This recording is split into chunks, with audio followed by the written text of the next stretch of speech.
match. Has been sacked after the team's crushing home defeat by Coventry at the weekend. McFaul had been at the club for 22 years as a player, coach and manager. Last season he guided United to 8th place in the First Division, but his job has been put on the line by a string of dismal performances. Saturday's 3-0 hammering by Coventry, which was accompanied by style demonstrations during and after the game, forced the board, already under pressure from the rebel Magpie group, to act. Mr. McKeag arrived at St James's Park this morning, refusing to confirm the sacking to waiting reporters.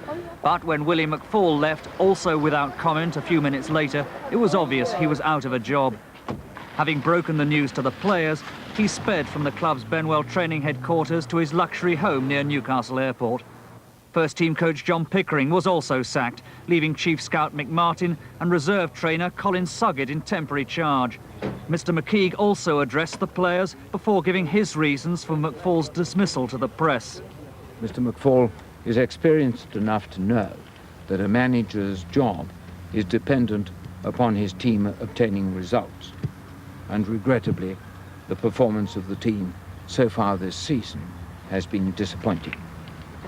We wish Mr. McFaul well wherever he goes. The directors have been unhappy about the performance of the team this season. They had hoped that, although there are new players in the team, that they would have gelled and played a little earlier than this and would have played with greater commitment than they have shown in one or two of our matches. How hard a decision was it for you to get rid of Willie McFaul after 21 years?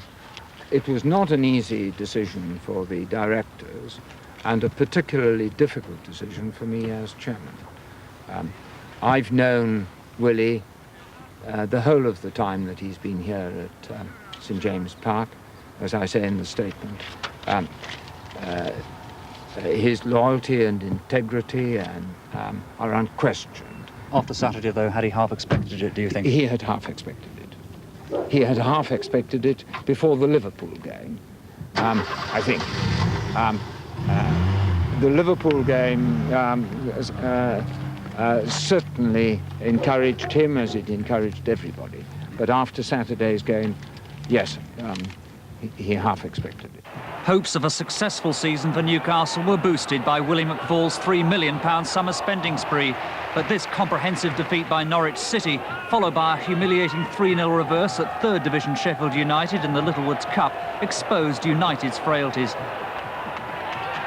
Former Newcastle boss Arthur Cox is the man wanted by the United board as McFaul's successor. This afternoon, Mr. McKeag asked Derby County officials for permission to approach Cox. But although this request was turned down, reports from the baseball ground suggest that Newcastle